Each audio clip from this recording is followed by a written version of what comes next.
Hola a todos, les doy la bienvenida a mi segundo video. Hoy vamos a tratar sobre la inflación. Eh, Hoy en día está vigente la discusión acerca del cuarto retiro, y si bien no me voy a detener en el análisis de los argumentos a favor o en contra del retiro en cuanto tal, sí quiero detenerme en el análisis de qué es la inflación. Quizás suena una obviedad, pero lo cierto es que no todos tenemos muy claro en qué consiste la inflación como tal. Existe consenso por los economistas que la inflación supone un aumento sostenido y generalizado del nivel de precios de los distintos bienes y servicios que todas las personas consumimos para poder satisfacer nuestras infinitas necesidades. Y consecuentemente eso implica una pérdida del poder adquisitivo de la moneda, ¿vale? En la medida que los precios van subiendo de forma sostenida y generalizada, lo que ocurre es que nuestra moneda, nuestra cantidad de dinero que tenemos en nuestra cuenta, pierde poder adquisitivo. Ahora, ¿por qué se produce la inflación?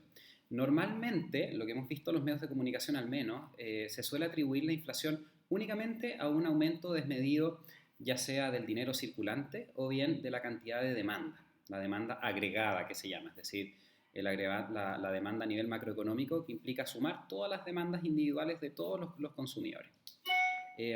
Eso está bien, es correcto, pero no es la única forma de explicar la inflación. Normalmente en la teoría económica se proponen cuatro teorías para explicarla. Una teoría es la teoría monetarista, que supone que un crecimiento desmedido de la oferta de dinero va a tener como resultado la inflación, es decir, el Banco Central empieza a emitir demasiada moneda y eso va a traducirse en inflación. La segunda teoría es la teoría de la inflación inducida por la demanda, que es el riesgo que se está promoviendo, ¿no es cierto?, en la prensa, que podría implicar el cuarto retiro de los fondos de la AFP, es decir, en la medida que los consumidores empezamos a aumentar nuestra demanda, eso empieza a empujar a los oferentes a subir los precios porque se genera una situación de escasez de los bienes. Eso lo vamos a ver un poco más adelante con un pequeño gráfico que hice para poder compartir. La tercera teoría es la teoría de la inflación inducida por los costos.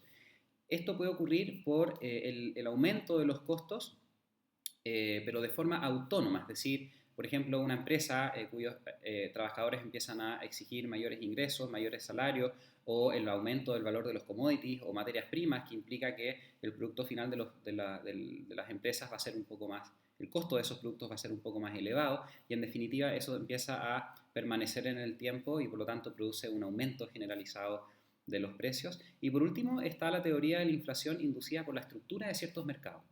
En Chile tenemos un sistema de libre mercado, ¿no es cierto?, de libre competencia, donde se permite que los oferentes y demandantes interactúen con cierta libertad. Y el problema que puede suceder en estos sistemas económicos es que debido a falta de regulación o debido a falta de aplicación de la regulación por parte de los tribunales, eso deriva en que surjan monopolios, y a propósito de los monopolios o fallos del mercado, algunas empresas con mucho poder de mercado que pueden influir en los precios del mercado puedan fijar los precios y ir escalonadamente subiendo los precios. Esas son las cuatro teorías que normalmente se proponen por la ciencia económica para explicar la inflación. Como ven, la única teoría no consiste solamente en el aumento del dinero circulante. Ahora, ¿cómo se obtiene la información sobre si los bienes y servicios efectivamente han subido sus precios de forma sostenida y generalizada en el tiempo? Es decir, ¿cómo podemos medir la inflación? Porque lógicamente es muy relevante que el Estado pueda medir la inflación para tomar ciertas decisiones de política económica, decisiones de política fiscal, decisiones de política monetaria, decisiones de política cambiaria. Entonces es relevante tener algún mecanismo para medirlo. Entonces, el mecanismo que tenemos es el IPC, el índice de precios del consumo.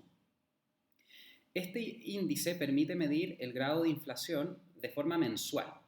Es desarrollado por el Instituto Nacional de Estadística a partir de la implementación de encuestas a locales comerciales, a ferias, a supermercados, de forma tal de determinar mensualmente si hay variaciones en los precios o no.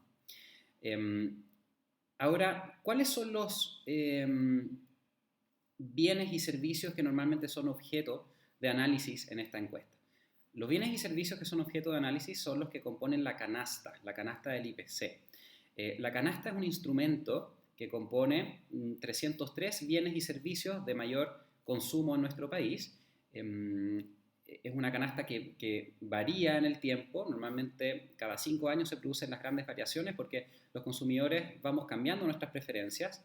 Por ejemplo, dentro de las últimas actualizaciones se incorporó los servicios de Netflix o Spotify y van saliendo otros servicios.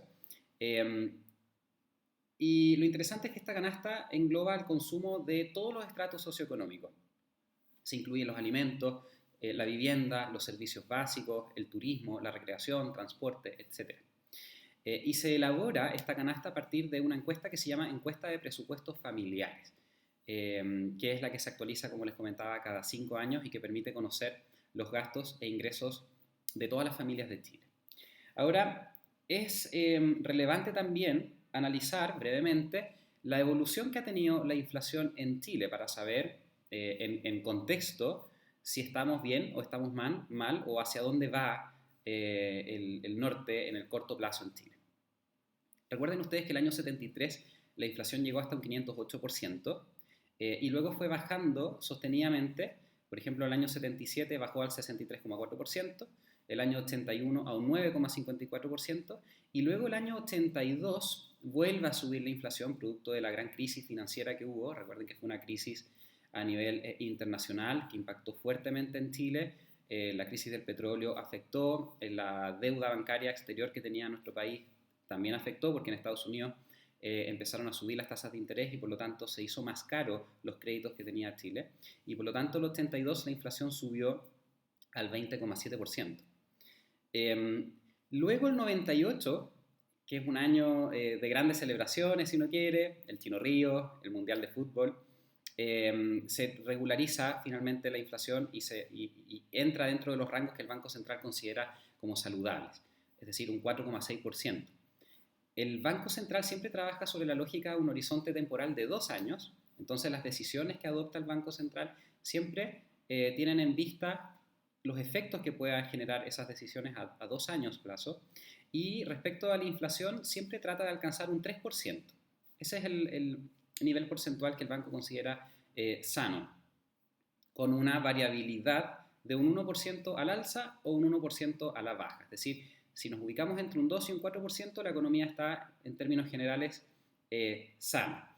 Y desde el año 2016 al año 2020, efectivamente, en una medición anual, Chile se ha mantenido entre el 2 y el 3%, es decir, bastante bien. Ahora, ¿qué sucede cuando el precio de mercado no es igual al precio de equilibrio por exceso de demanda? En el fondo es la situación que estamos viviendo desde ya. El costo de los materiales de construcción se ha disparado, el costo de los alimentos, el costo de los vehículos, el costo de la vivienda, todo se ha disparado. Entonces, ¿qué sucede cuando el precio del mercado no es igual al precio de equilibrio producto de un exceso de demanda?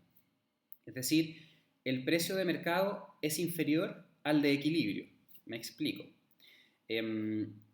Cuando, por ejemplo, tenemos una situación, en este gráfico que les muestro acá, donde la cantidad demandada, supongamos de paltas, donde la cantidad demandada es 10 paltas, fíjense en la curva de la demanda, 10 paltas, pero la cantidad ofrecida, acá en la curva de la oferta, es 4, nos encontramos en una situación de escasez.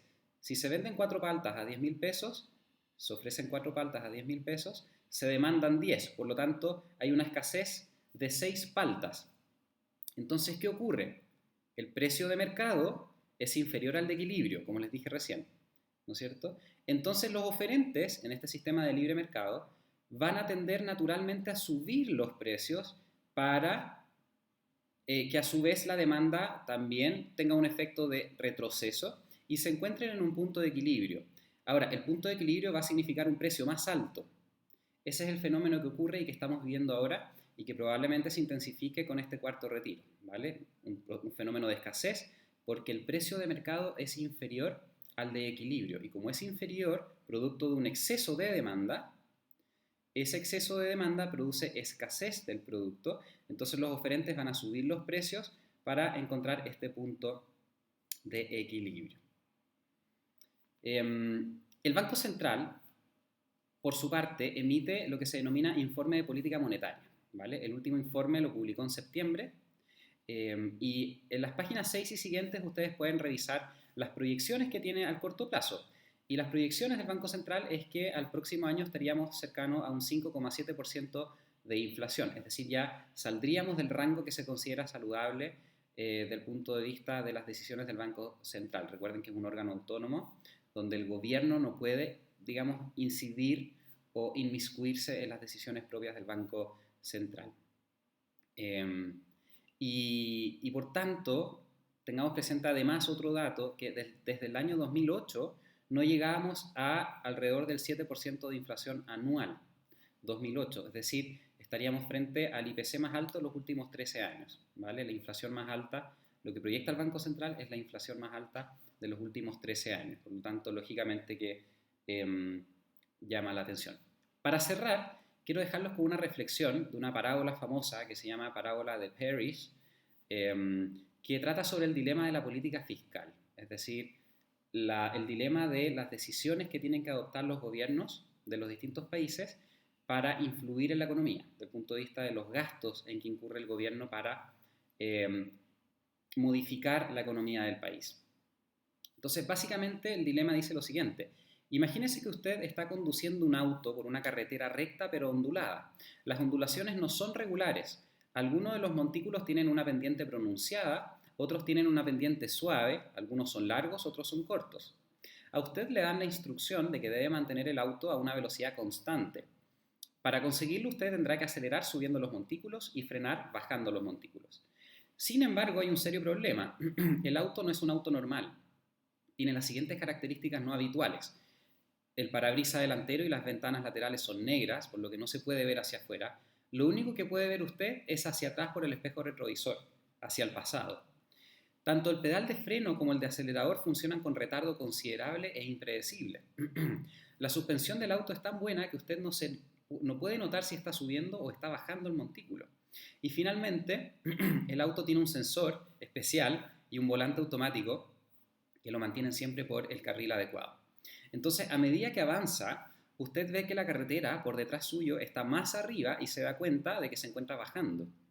El auto cada vez va más deprisa, por lo tanto usted frena, pero al frenar no pasa nada. En su intento por ralentizar su marcha, usted pisa el pedal del freno hasta el fondo. Cuando al final el freno acaba funcionando, lo hace de una manera muy brusca. Para ese momento el auto ya ha llegado a la zona más baja entre los dos montículos. Sin embargo, usted todavía no se da cuenta de ello y continúa frenando. Ahora el auto está subiendo un nuevo montículo, pero el pedal de freno continúa pisado. Al mirar por el espejo retrovisor, usted termina por darse cuenta de esto. Quita el pie del freno y comienza a acelerar, pero los pedales no responden. El auto sigue reduciendo su velocidad y apenas puede usted alcanzar la cumbre del montículo. Entonces, a medida que usted comienza a bajar por el otro lado, los frenos acaban dejando de frenar y el acelerador empieza a acelerar. Como ven, la reflexión es que es muy difícil prever los cambios que se producen en la economía y sobre todo cuando el Estado, el gobierno, intenta incidir en la política económica. Los efectos son muchas veces impredecibles, son inoportunos, es decir, se realizan en los tiempos en que no se debieron haber hecho, y por lo tanto en esos casos quizá el mejor escenario es la mesura y no tomar decisiones activas que puedan influir gravemente en la economía como podría ser este cuarto retiro. Saludos.